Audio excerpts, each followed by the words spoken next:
Hello and welcome to Social Media for Humans, the podcast that empowers you to do social differently. Your host, Alexis Bushnell, and her guests discuss their experience of social media as business owners, users, and ultimately humans, with insights and advice to help you find an effective and ethical strategy that works for you. Grab yourself a drink and join the conversation.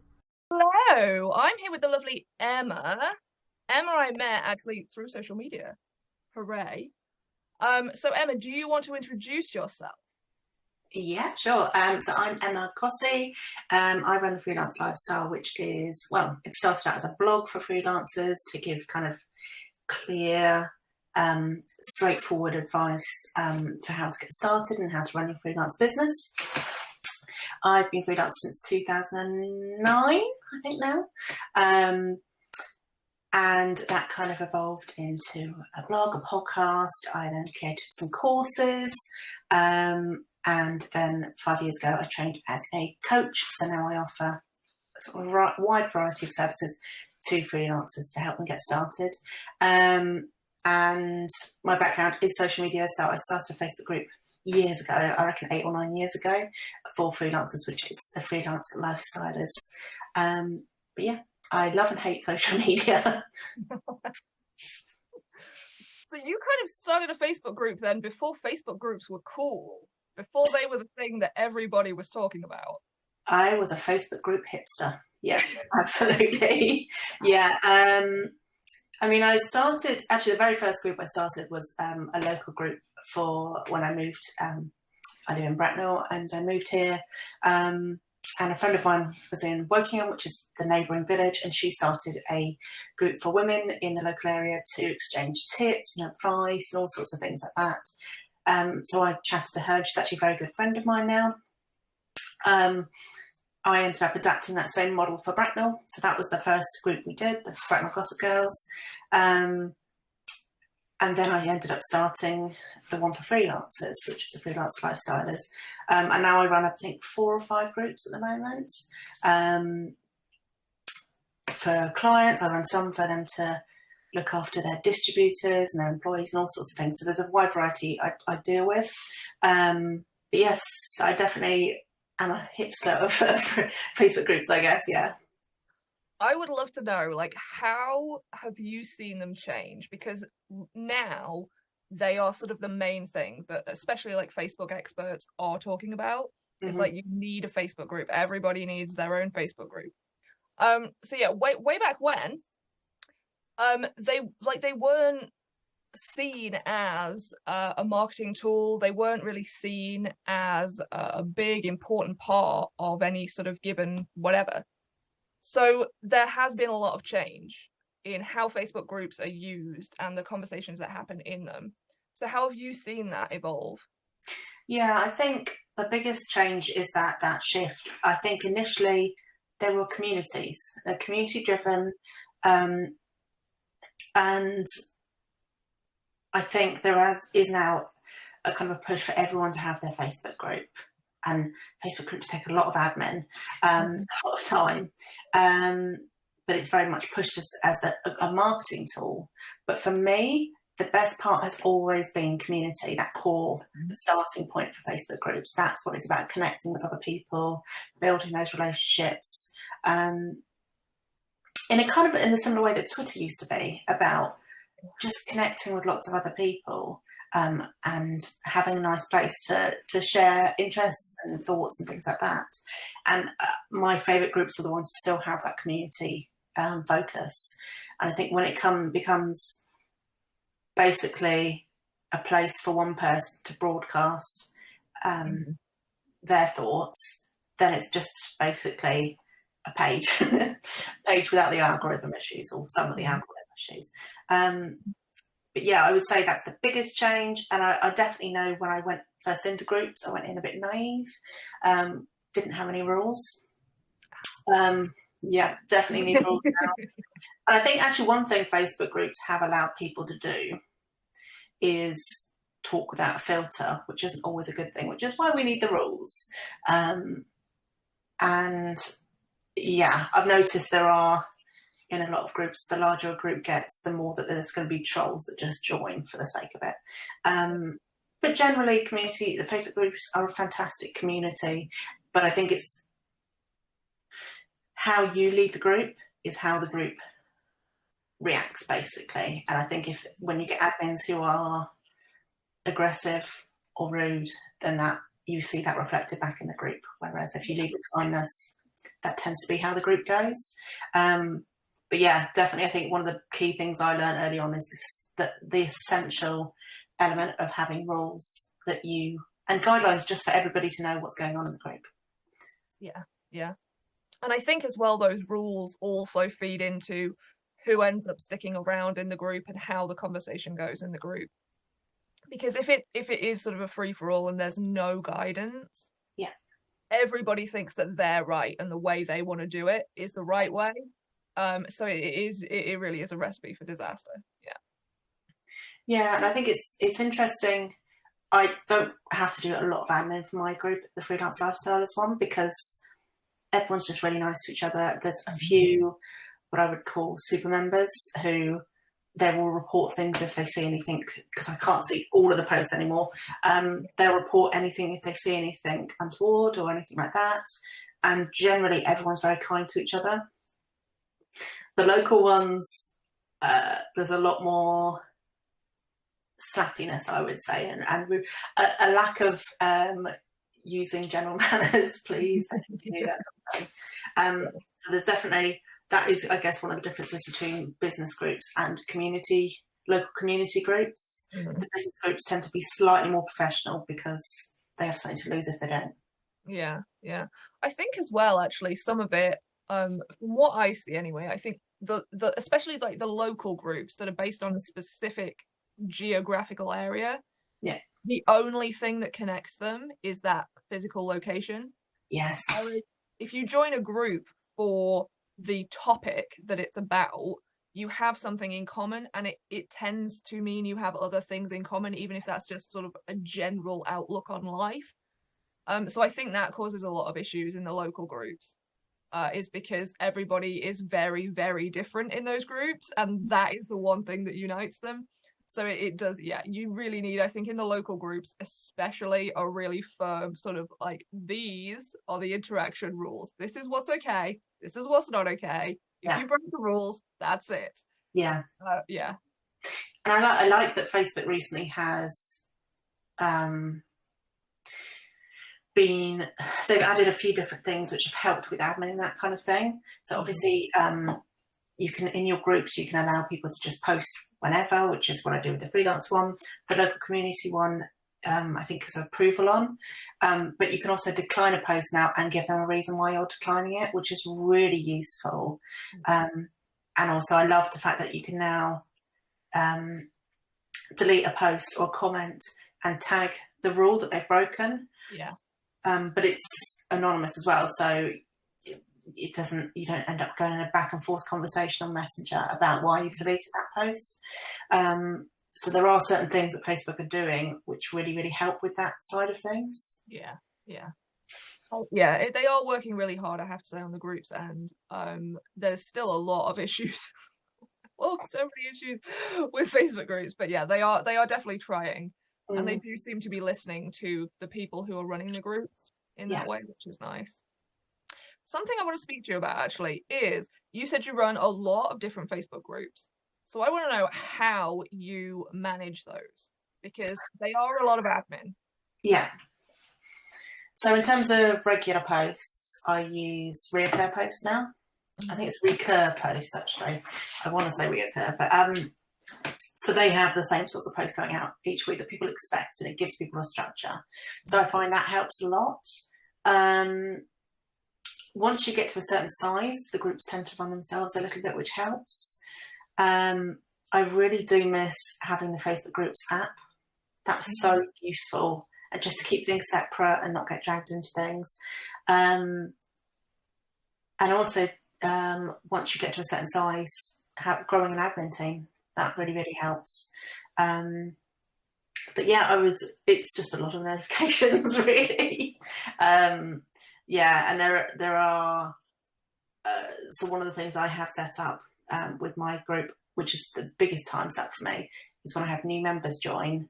One of the questions is, do you want to join the mailing list and get this I've got 5 ways to find your next client training, and I have to manually put that into ConvertKit. On the flip side, that's quite good because it means I do that 2 or 3 times a week rather than constantly feeling like I have to check through the members. So yeah, obviously if they haven't left their email, I can just add them straight in. I wish Facebook would do a way where you could link it. That would be amazing. Yeah, if you could integrate it to a CRM or something like that, even if it was just that specific group that you could integrate it with, God, that would be incredible. Facebook, please make it happen. I get the feeling that is not going to be high on their to-do list. No. But yeah, it would. And I would say there are certain things that take a lot of time in the groups. So if you've got post approval on, a lot of the time is people who haven't searched for a post. That's one of my biggest bugbears, that they don't even search first or even look at the last few posts. So I tend to go in and tag them in a similar post. It doesn't happen as much in the freelance one, but it does happen quite a lot in a couple of the client ones I have. And I got around that by creating a frequently asked questions post at the top. And then one of the rules is I have removed this post because it's already answered in the frequently asked questions post, and then I can just decline the post and send that. So that saves a lot of time. But yeah, duplication of posts is a big time suck.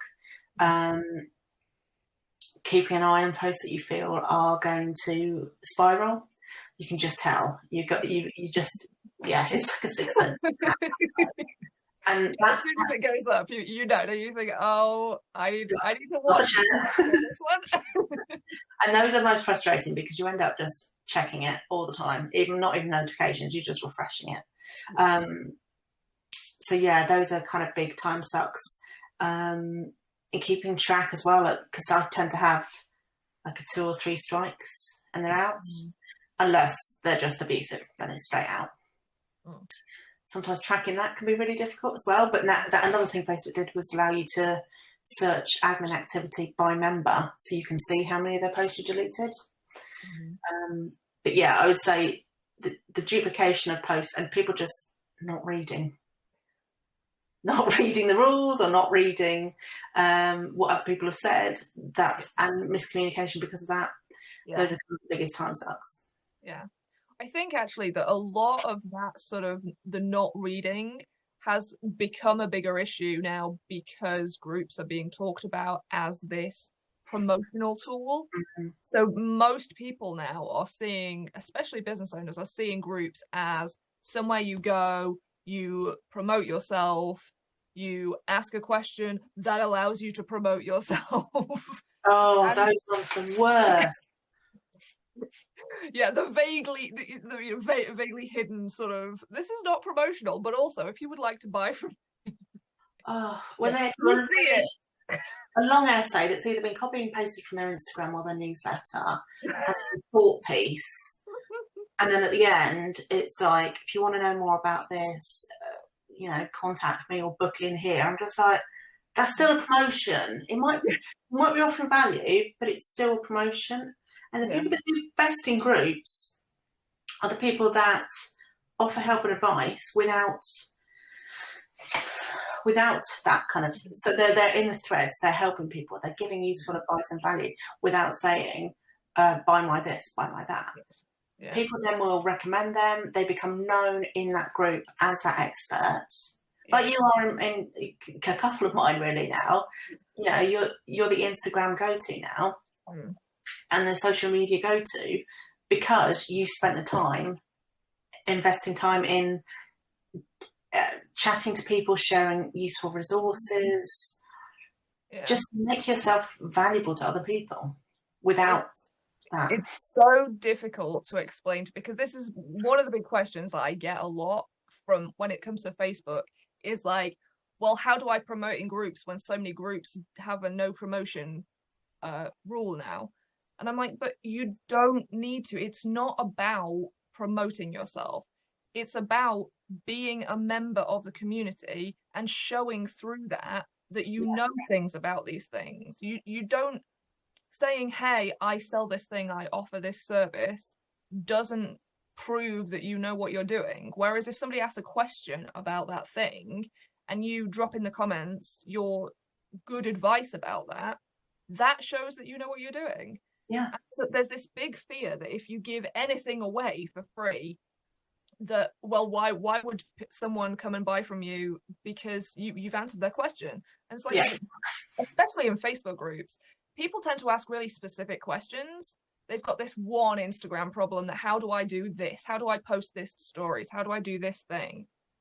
That's not giving them an entire Instagram masterclass or whatever. So if I comment on those things, I'm like, hey, like, this is how you do it. Generally, people think like, oh, she knows what she's talking about when it comes to Instagram. That's handy. And a lot of the time, they then find me on Facebook or my Instagram and follow me. So then they are seeing future tips that I post. And when they do get to a point where they think, yeah, I really want an actual help with Instagram, it's me that they come to because I was there. So it's relationship building. Exactly. Without being forced and icky. It's just helping people. Yeah. The other thing I have people say a lot, the people who are worried about the promotion, there seems to be like two groups of people. There's people who are like, I only want to promote. That's the only valuable thing I can do on social media. And there are people who have gone totally the other way, who are like, I shouldn't promote at all. And therefore, even leaving my advice on a Facebook group comment or something that's too promotional. That is in itself icky, because clearly I'm only doing that because I want business. And it's like, yes, but no. There is a line, and it might be a blurry line depending on what you can cross that line, absolutely, and it's not clear cut, but it's about being human.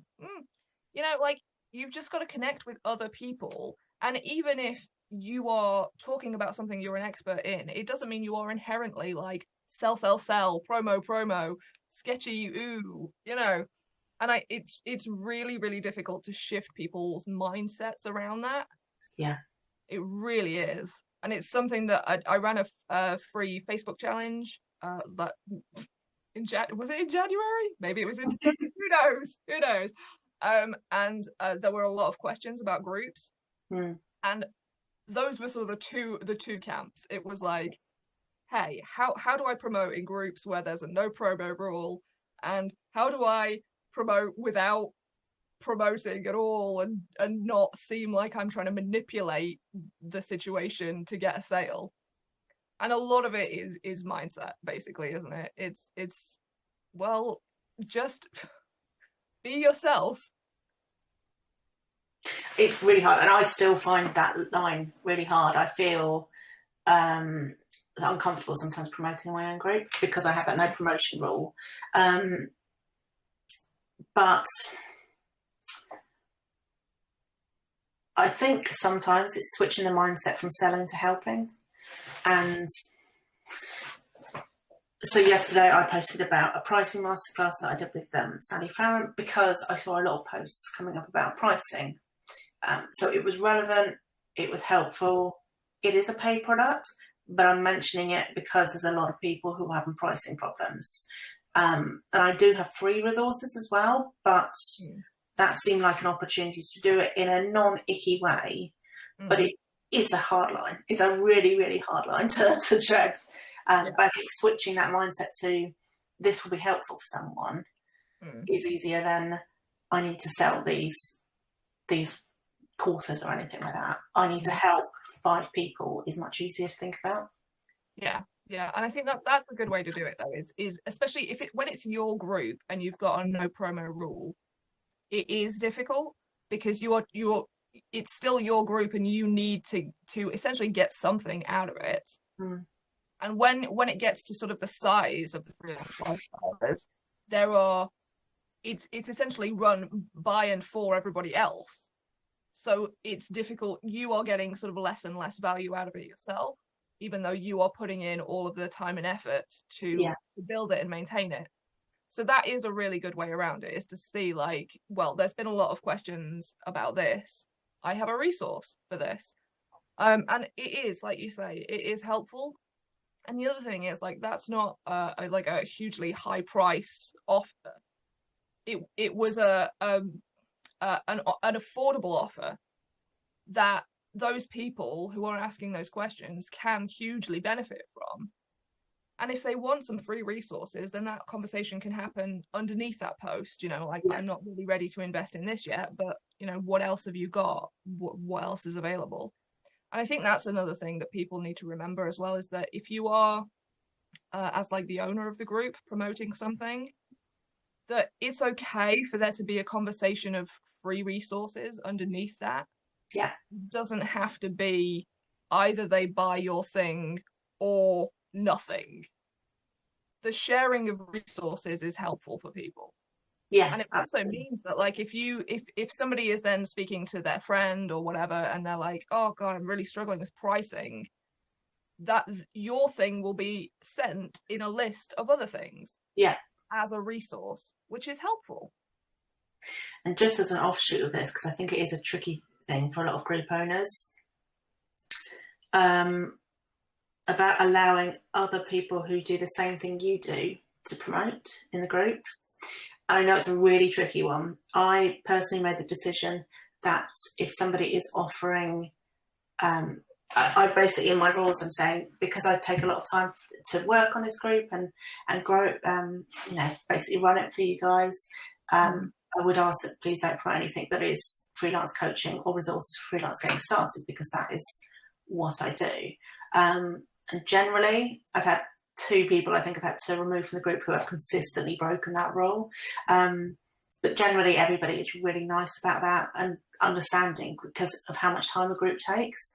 But I do think it's sometimes that something like with your group, if you had someone that joined who was an Instagram expert or whatever and started promoting what they do, it's like walking into someone else's cafe and going, oh, I've seen a better cafe down the road and they sell nicer cakes here, or different cakes or whatever. It's just a bit icky, isn't it, and rude. So I think it feels weird to have that rule in place, but I feel like it's kind of, as I run the group and I put all that time into it, I kind of have that right to say it, but it is an individual decision, I think. Yeah. And I think that the thing I find with sort of similar people doing similar things is I enjoy being in groups with people who are doing similar things as sort of peer groups to share like resources and what's going on and complain about Instagram updates and whatever. But yeah, they are not best suited in like my Facebook group, because I mean primarily my Facebook group is for people who don't really get social media. So if it's not a place for you. And I think there can be sort of a misunderstanding, I think, between people who are in similar industries, where, especially if they don't run their own groups, I think. So people who run their own groups, there is some sort of understanding of like, there's a lot of time investment into it. You put a lot into it. It's like, it's your baby, isn't it? You've grown this community. You're growing this thing. And it's important to you. But it has to serve you in some capacity as well. And people who don't have their own groups, I tend to find, are less understanding of that. Yeah. And this sort of like, well, it should be open to everybody. You shouldn't be afraid of the competition if you're good at your job. And it's like, well, no, but I have built this community around what I do. And now you want to walk in and advertise to that community that I have built. Yeah. That's not really okay. If you want to come to me and be like, hey, do you want to collaborate on something? Great. Yeah, we could talk about that. But that's a very different thing. My biggest bugbear is when people say freedom of speech. Or, they'll come in and they'll say something. And this isn't just this situation. This is just generally on social media. I have freedom of speech. You do. You don't have freedom from consequences of what you've just said. If you've just said something like horrendous or hateful or anything like that, then the consequence is me removing that post or removing you from the group. And people don't seem to understand that you can say what you want, absolutely, but you have to deal with what happens as the fallout. You don't just get to come in, be awful, and nobody can say anything because you can say, "Oh, freedom of speech." Yeah. Fair for me. Yeah. No, it really bugs me as well. The other thing that people seem to forget is that freedom of speech applies to the government. Like, the government cannot silence you for saying stuff, but like, you are not the government. No. Social media companies are not the government, they're private industries. That it's not the same. You know, the government cannot arrest you for saying, well, depending on what you're saying and where you are, but yeah. But yeah, it's very different. It's very different, and it is sort of thrown about now as like, well, I can say whatever I want, and you just have to listen. And it's like, well, no, you have freedom of speech to say that, and I have freedom of speech to tell you to shut up, and also, I have the freedom to kick you out because it's my community or it's my space or whatever. I think the freedom of speech thing is said by people who have for years been able to say what they want and get away with it.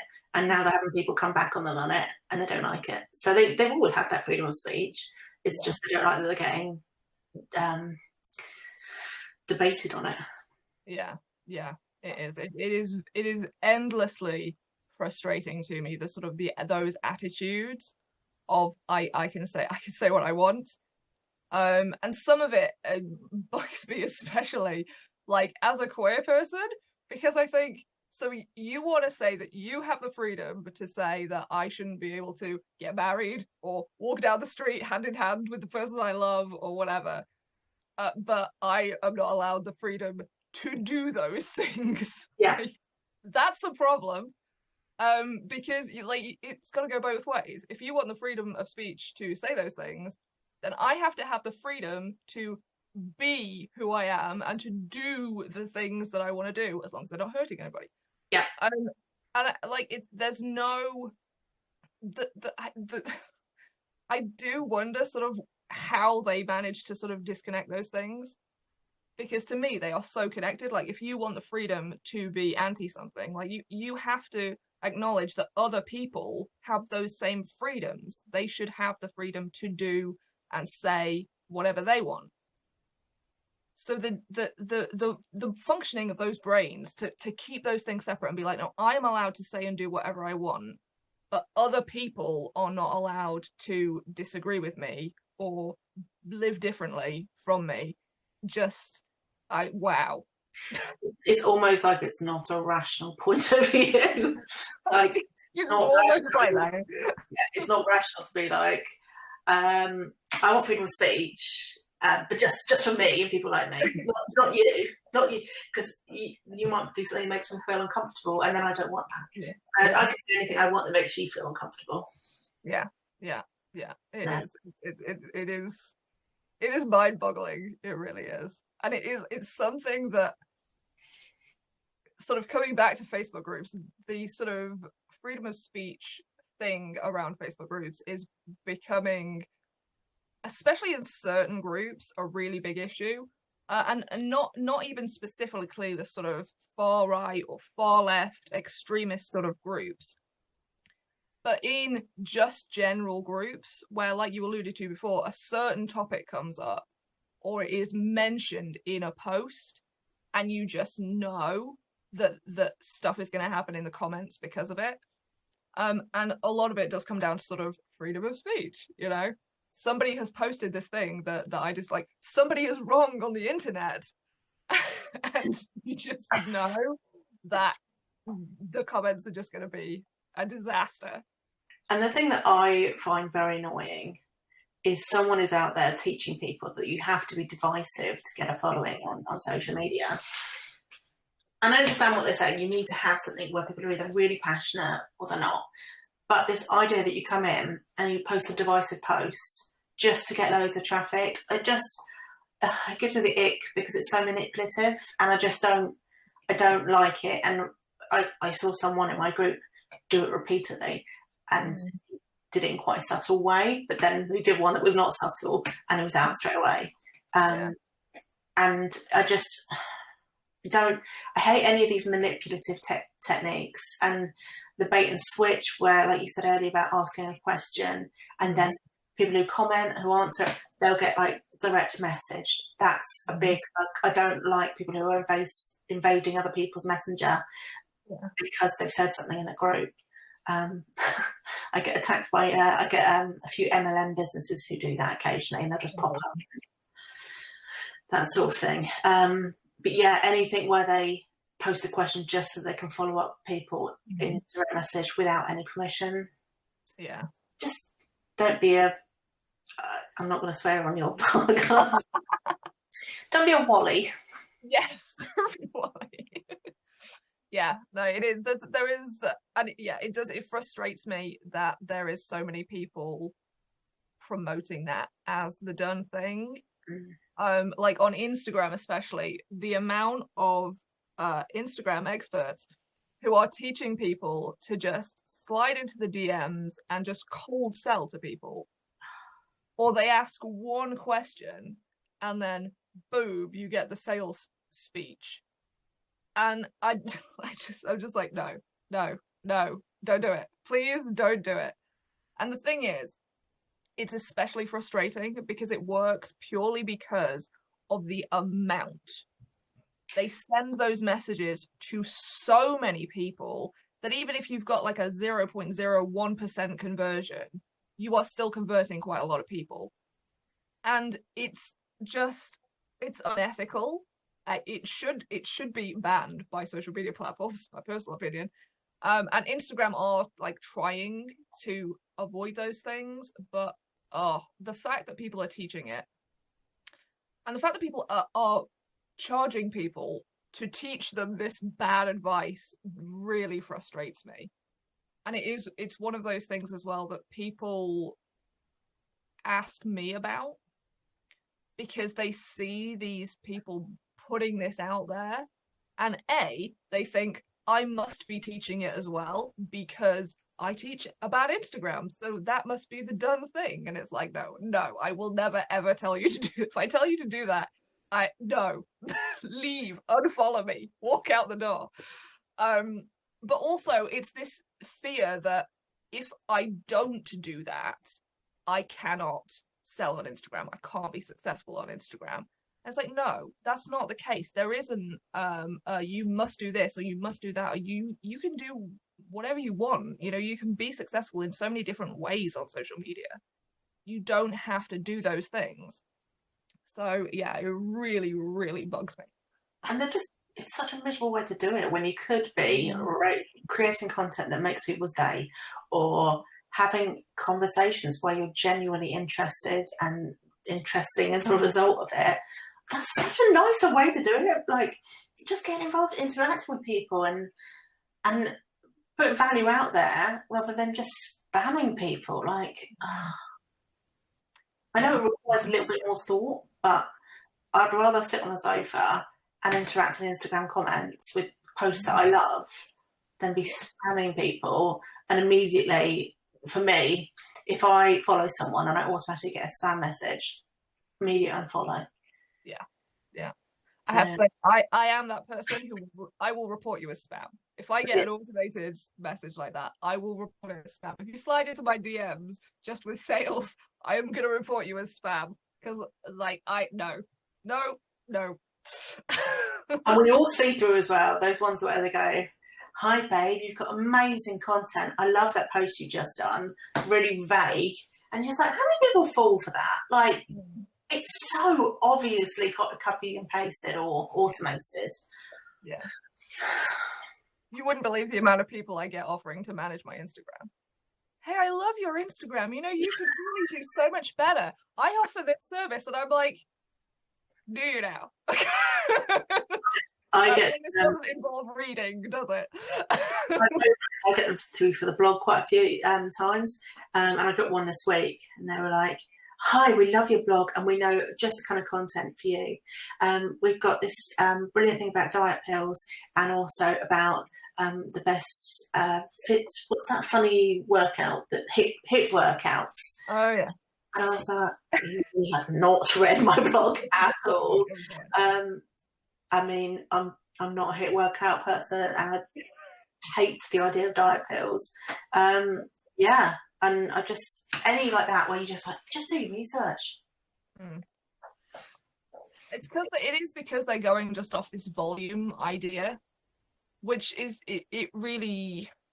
And I do think people are sort of waking up to it, if you like. I think more and more people are recognizing that, it is possible to automate messages like that, because so many people who don't use social media for any kind of business or work, so many of them do not realize that actually you can automate those things. When somebody, if you follow someone and you get a DM straight away, that's automated. They're not hanging on their Instagram like, oh yeah, there's a new follower, hooray, I'm so excited. Like, that's not what's happening. And a lot of it, I think, is that people are now starting to realize that these services are out there, these automations are available, and it's not everything is what it may seem on social media, which is nice, because I do think it's going to force people to go a different direction.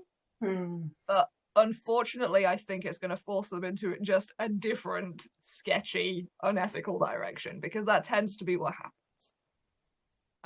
Like on Instagram, the big thing at the minute is these fake accounts, which with endless numbers and letters after the name, who slide into the DMs and say, oh, I love your content, and I really love this other person's content. Yes.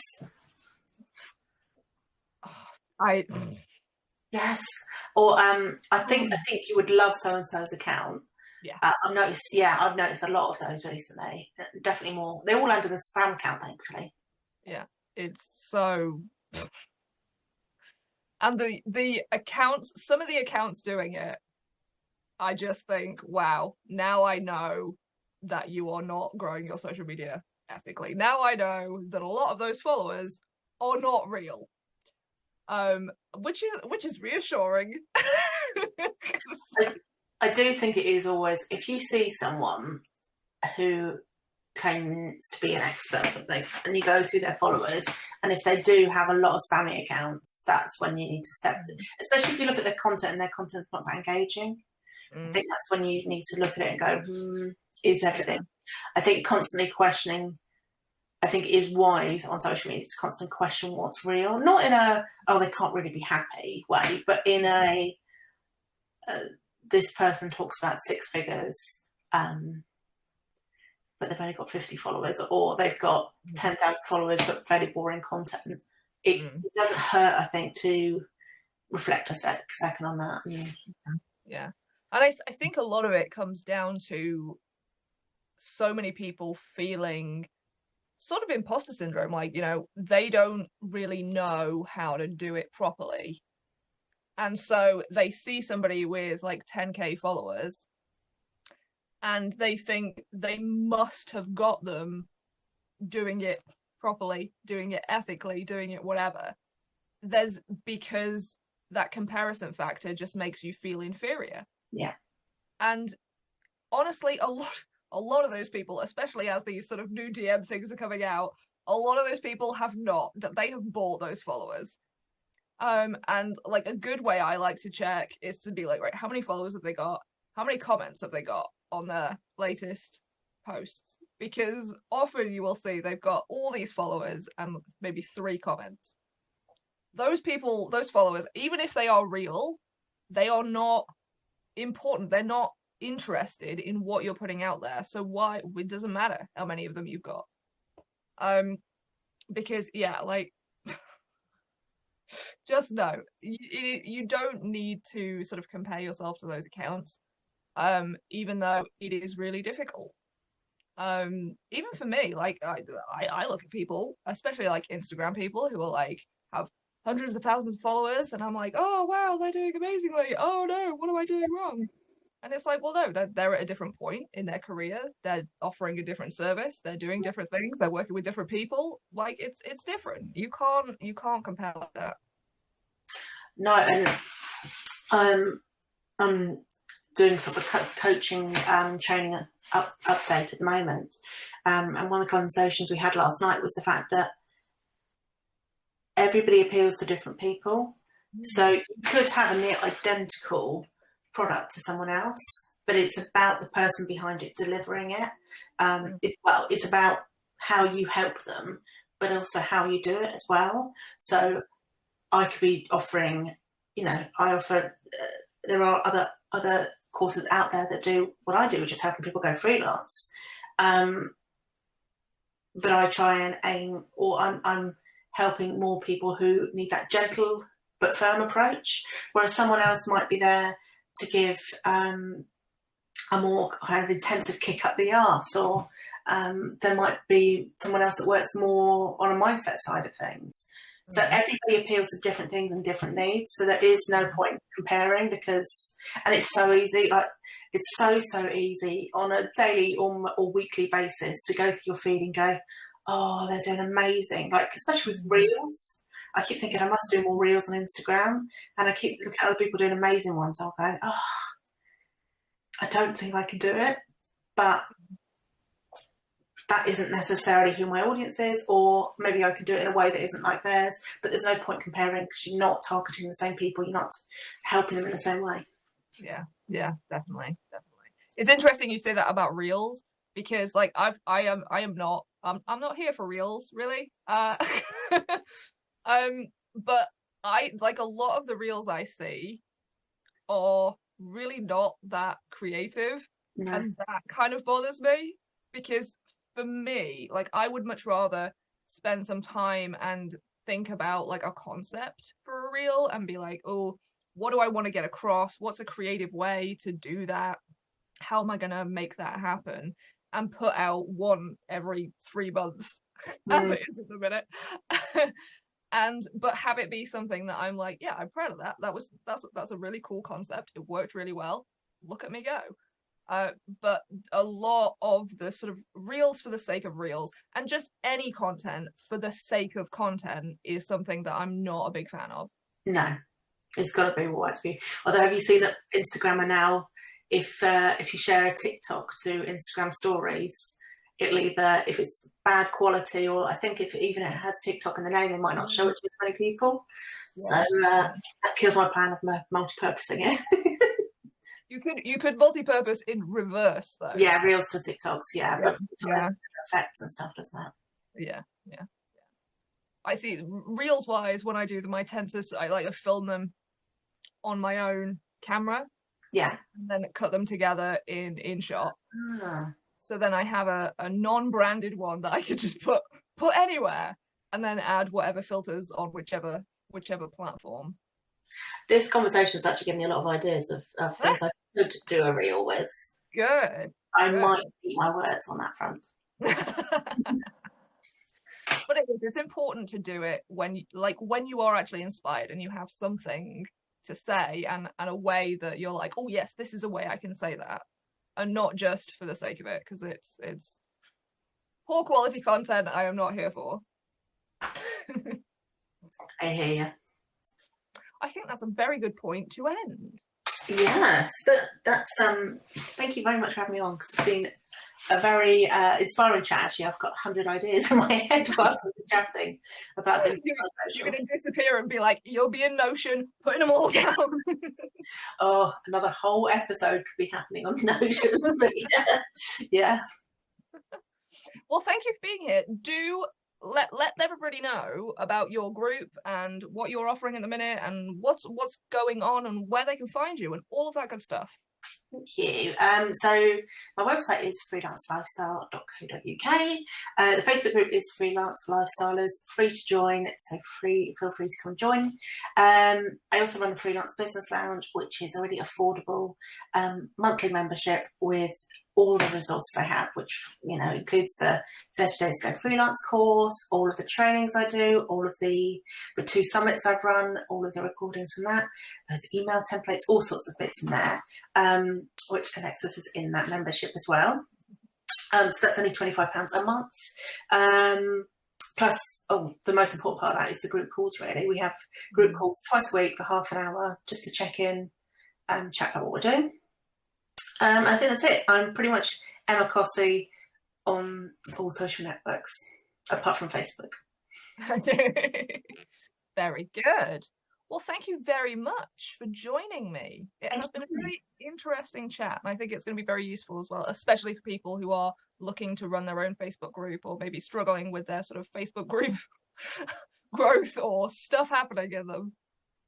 If you want more regular reminders to find your own way to use social media, follow Alexis on your social platform of choice. All the links will be in the show notes. Until next time, be a human.